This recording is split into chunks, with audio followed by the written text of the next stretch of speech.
Sobat Komsos yang terkasih dimanapun Anda berada, kembali lagi bersama saya Heni dalam program Komsos Keuskupan kita, yaitu Orsik, obrolan seputar iman Katolik. Pada Orsik edisi kali ini kita akan memahami mengenai bacaan Injil pada Minggu Paskah keempat atau Minggu Panggilan. Nah, kali ini kita bersama narasumber kita yaitu Pastor Bartolomeus Sihite. Pastor, kita sapa pemirsa dulu. Salam sobat-sobat Komsos. Iya. Pastor Bartolomeus Sihite ini akan membantu kita memahami mengenai bacaan Injil pada Minggu Paskah keempat atau biasa disebut Minggu Hari Minggu Panggilan Sedunia. Iya, baik Pastor. Kita mulai saja nih Pastor. Boleh. Oke, tapi sebelum itu Pastor, saya mau mengucapkan selamat Paskah Pastor. Selamat Paskah. Iya. Dan gimana kabar Pastor? Baik? Pasti kabar baik, kabar sukacita karena kita sudah merayakan Paskah. Haleluya, puji Tuhan. Baik Pastor, kita mulai saja ya Pastor. Kita ini kita mulai dengan doa pembuka yang dipimpin oleh Pastor. Oke, baik. Heni dan sobat-sobat Komsos, mari kita bersatu dalam doa. Dalam nama Bapa dan Putra dan Roh Kudus. Amin. Allah Bapa yang Maha Kasih, kami bersyukur dan berterima kasih kepadamu karena Engkau telah memberikan gembala yang baik bagi kami, yakni Putramu Yesus Kristus, Sang Gembala dalam hidup kami. Semoga dalam Orsik kali ini yang akan mengulas bacaan suci Injil yang bercerita tentang gembala yang baik, lewat kehadiran Putramu Yesus Kristus menjadi gembala bagi kami, akan kami buat sebagai teladan, panutan, sehingga kami masing-masing mampu menggembalakan diri kami, menggembalakan orang-orang yang dipercayakan kepada kami, seturut teladan hidup, semangat spirit dari Yesus Kristus, Sang Gembala baik bagi kami. Berkati kami ya Tuhan dalam kegiatan acara Orsik ini. Semoga buah-buah permenungan yang akan kami dengarkan, kami renungkan, refleksikan, semakin berbuah dalam hidup kami, menghantar kami menjadi gembala yang baik, meneladani Putramu Yesus Kristus. Sebab Dialah Tuhan dan pengantara kami, kini dan sepanjang masa. Amin. Dalam nama Bapa dan Putra dan Roh Kudus. Amin. Baik Pastor, terima kasih yang sudah memimpin kita dalam doa pembuka. Sekarang saya juga meminta tolong lagi Pastor untuk membaca Injil pada hari ini Pastor. Tuhan bersamamu Dan bersama rohmu. Inilah Injil suci menurut Yohanes. Dimuliakanlah Tuhan. Sekali peristiwa, Yesus berkata kepada orang-orang Farisi, "Akulah gembala yang baik. Gembala yang baik memberikan nyawanya bagi domba-dombanya. Sedangkan seorang upahan yang bukan gembala dan yang bukan pemilik domba-domba itu sendiri, ketika melihat serigala datang, meninggalkan domba-domba itu lalu lari, sehingga serigala itu menerkam dan mencerai-beraikan domba-domba itu. Ia lari karena seorang upahan dan tidak memperhatikan domba-domba itu. Akulah gembala yang baik. Aku mengenal domba-dombaku, dan domba-dombaku mengenal aku. Sama seperti Bapa mengenal aku, dan aku mengenal Bapa. Dan aku memberikan nyawaku bagi domba-dombaku. Ada lagi padaku domba-domba lain yang bukan dari kandang ini. Domba-domba itu harus kutuntun juga. Mereka akan mendengarkan suaraku, dan mereka akan menjadi satu kawanan dengan satu gembala. Bapa mengasihi aku, oleh karena aku memberikan nyawaku untuk menerimanya kembali. Tidak seorang pun mengambilnya daripadaku, melainkan aku memberikannya menurut kehendakku sendiri. Aku berkuasa memberikannya dan berkuasa mengambilnya kembali. Inilah tugas yang kuterima dari Bapakku." Demikianlah sabda Tuhan. Terpujilah Kristus. Setelah kita mendengarkan bacaan Injil yang tadi sudah Pastor bacakan, Mungkin Pastor bisa memberikan seperti sedikit renungan mengenai bacaan Injil ini, Pastor, sebelum kita masuk lebih dalam lagi untuk dialog-dialog pertanyaan, Pastor. Oke, baik ini. Pada Minggu Paskah yang keempat ini, kita sering menyebutnya sebagai Minggu Panggilan Sedunia.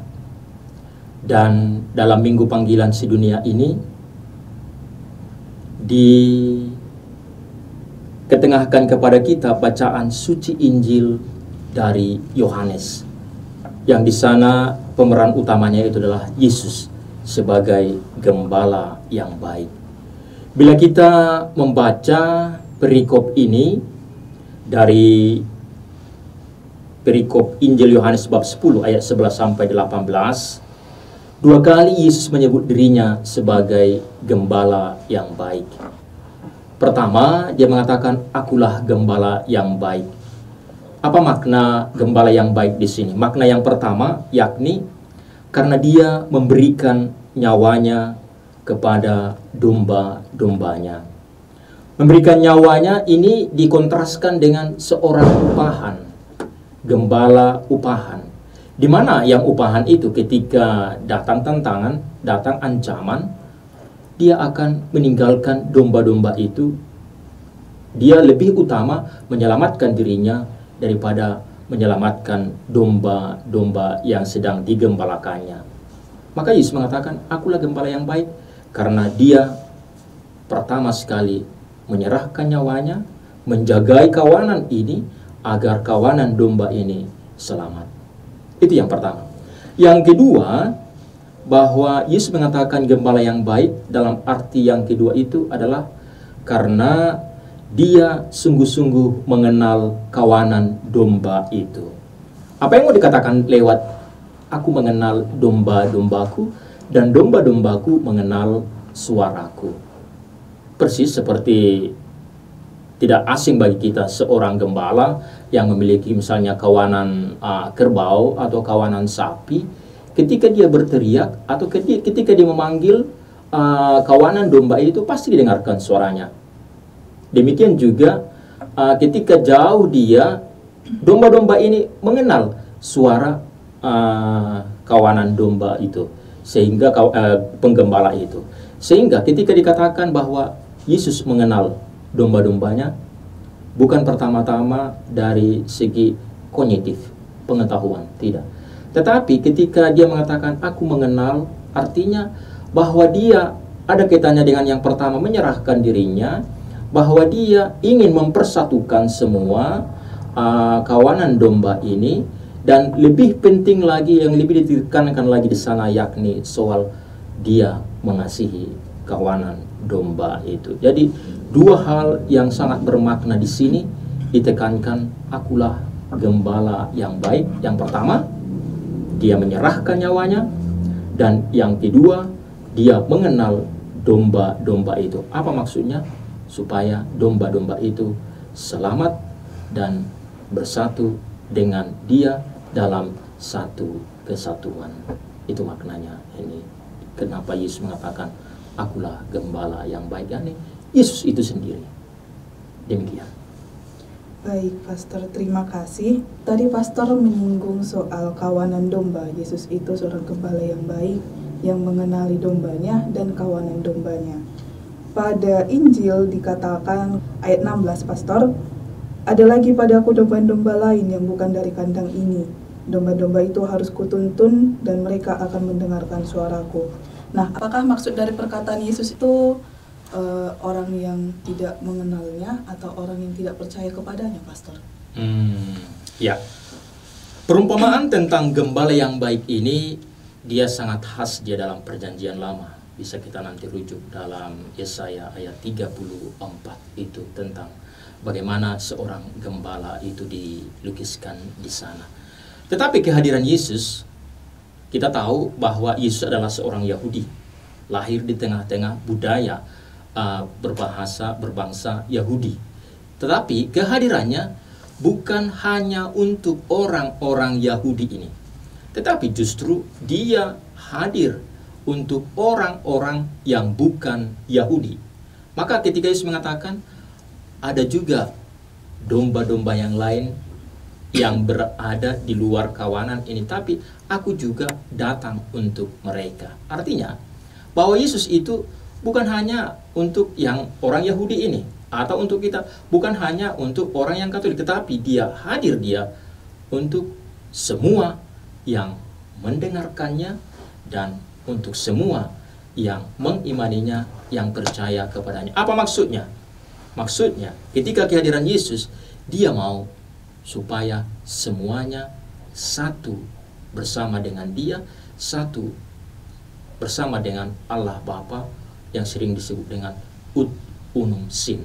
Jadi satu kesatuan, dan melalui dia sebagai gembala, sehingga satu pun tidak ada yang tercecer, tidak ada yang tercerai-berai, tetapi ada dalam kesatuan di mana Yesus Kristus sebagai seorang gembala mempersatukan, membawa semuanya agar mengalami selamat, mengalami shalom dalam hidup mereka, dan akhirnya juga bersatu dengan Allah Bapa di surga karena Yesus sebagai Sang Gembala yang baik. Demikian. Baik, Pastor, terima kasih. Kemudian saya ingin bertanya lagi, Pastor.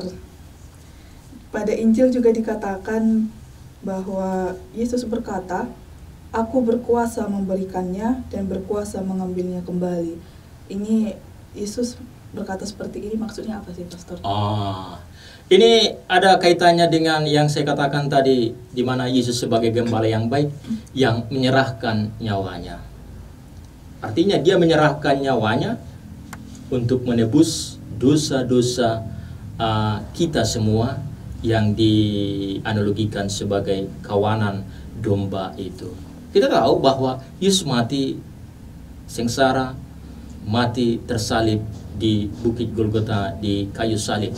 Dia seolah-olah mau mengatakan bahwa ya, dia sudah mati.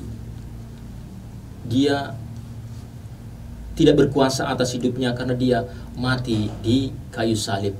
Tetapi justru bahwa karena dia yang sendiri yang memberikan hidupnya itu bukan karena pertama-tama kehadiran orang-orang yang kita katakanlah algojo itu yang mengakhiri hidup Yesus sehingga mati di kayu salib, tidak, tapi dia memberikan hidupnya sebagai ketaatannya, sebagai ketundukannya kepada Bapa yang mengutusnya. Jadi ketika dia menyerahkan nyawanya itu dan mati di kayu salib untuk menyelamatkan kita, untuk menebus dosa-dosa kita, bukan karena dia lemah atau bukan karena pengaruh kehadiran algojo itu yang menangkap dia, menggantungkan dia, membunuh dia di kayu salib, bukan, tapi kuasanya sendiri, atas kemauannya sendiri, memberikan hidupnya, nyawanya untuk keselamatan kita. Mau digarisbawahi di sana adalah bukti ketaatannya kepada Allah Bapa yang mengutus dia untuk menyelamatkan kita, bukan karena kuasa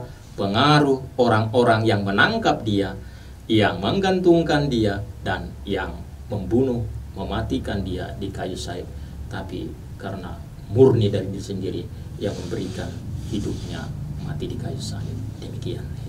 Oke, baik, Pastor. Terima kasih atas penjelasannya lagi, Pastor. Di sini saya ada pertanyaan terakhir, Pastor. Tetapi sebelum masuk ke pertanyaan terakhir, saya ingin bertanya dulu sama Pastor. Kan ini Injilnya tentang gembala yang baik. Gembala berarti seorang pemimpin, seperti itu ya, Pastor. Apakah Pastor memiliki pemimpin seperti idola pemimpin yang baik menurut Pastor itu? Ada enggak gitu? Tentu. Siapa, Pastor, kalau boleh tahu? Kalau pemimpin yang baik yang saya idolakan, yang bisa saya lihat di dunia ini adalah Yohanes Paulus kedua.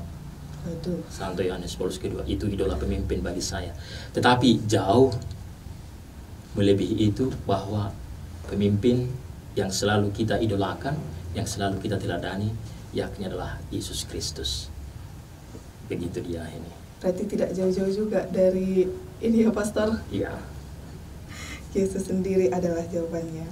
Nah, pertanyaan saya, Pastor, seperti yang Pastor idolakan adalah Yesus sebagai pemimpin yang baik, gembala yang baik, tentu kita juga di dunia ini memiliki idola, tapi yang ada dalam lingkup sekitar kita, pemimpin yang kita idam-idamkan. Nah, kira-kira seperti apa sih pemimpin yang kita idam-idamkan, kita idolakan di dunia zaman sekarang, dan bagaimana caranya supaya kita itu bisa menjadi pemimpin yang diidam-idamkan itu, Pastor?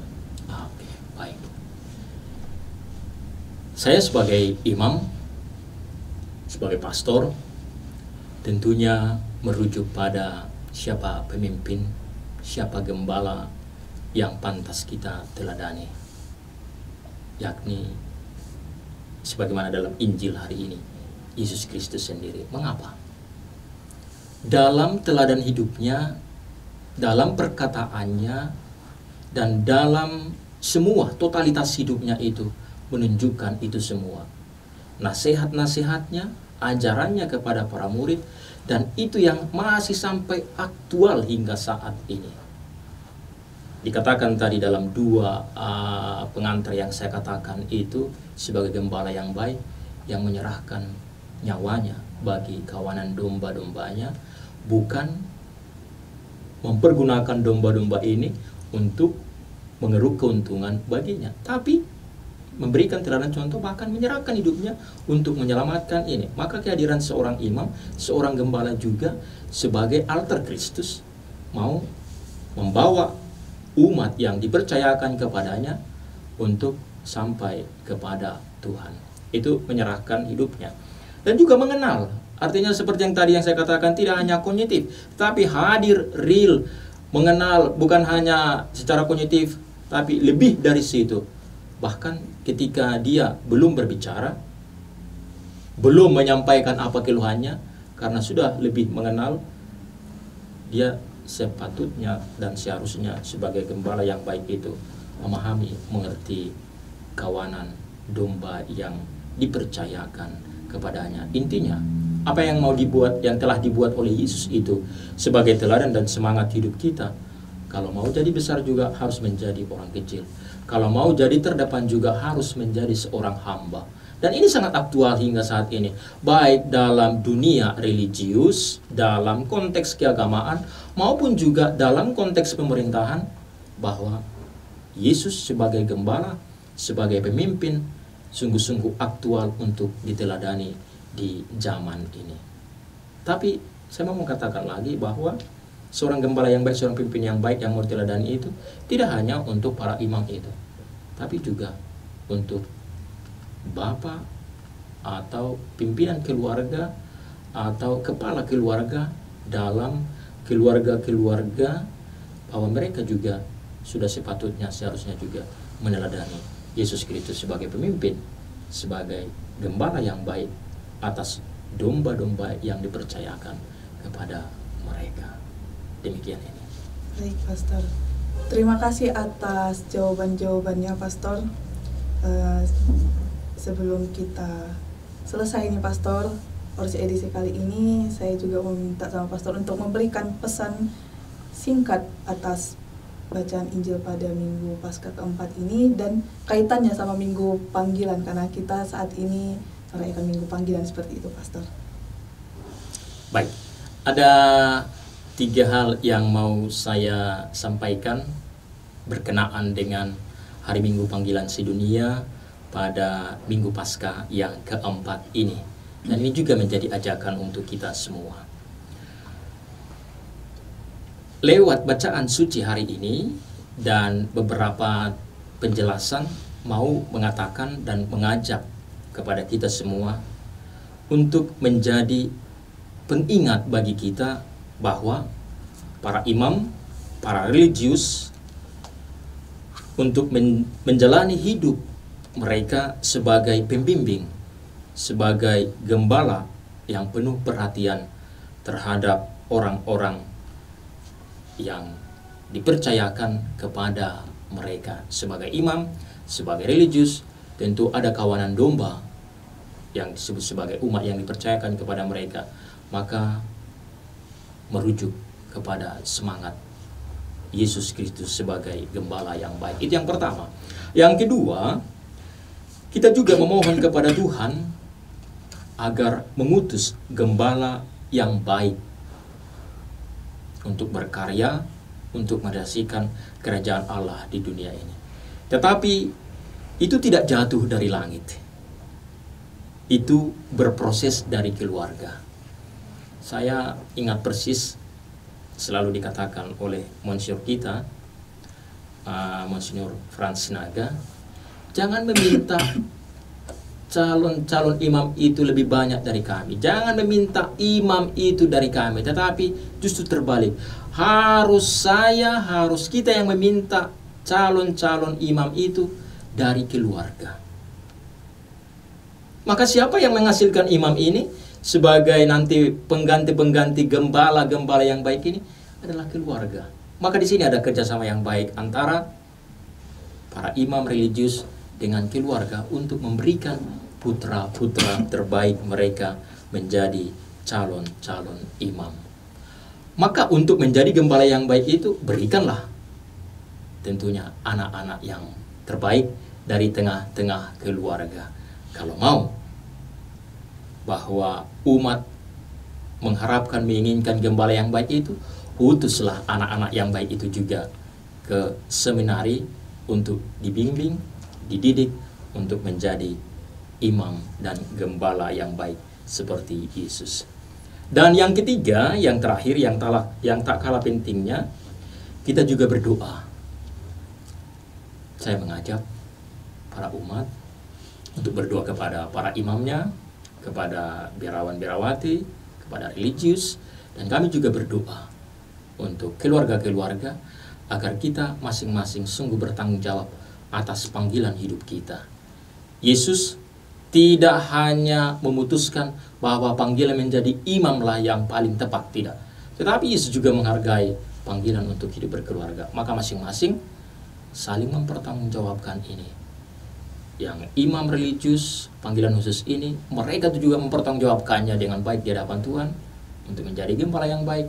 Dan para keluarga juga mempertanggungjawabkan ini dan komit setia dalam janji perkawinan mereka agar mereka menjadi gereja domestik yang merealisasikan kerajaan Allah di tengah-tengah dunia ini. Demikian dia 3 poin yang hendak saya sampaikan. Terima kasih. Baik, Pastor, terima kasih yang telah membantu kita semua bersama dengan Sobat Komsos sekalian atas bacaan Injil pada Minggu Paskah keempat atau Minggu Panggilan Sedunia ini.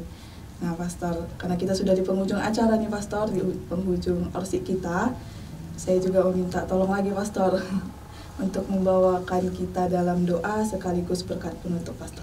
Baik, Heni dan Sobat-Sobat Komsos, mari kita akhiri kegiatan kita orsik edisi kali ini dengan berdoa dan memohon berkat dari Tuhan.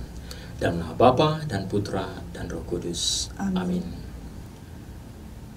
Allah Bapa yang Maha Kasih, terima kasih atas sabda kehidupan yang telah kami renungkan bersama, yang telah kami dengarkan, di mana Putra-Mu Yesus Kristus hadir sebagai gembala yang baik bagi kami untuk menuntun kawanan dombanya.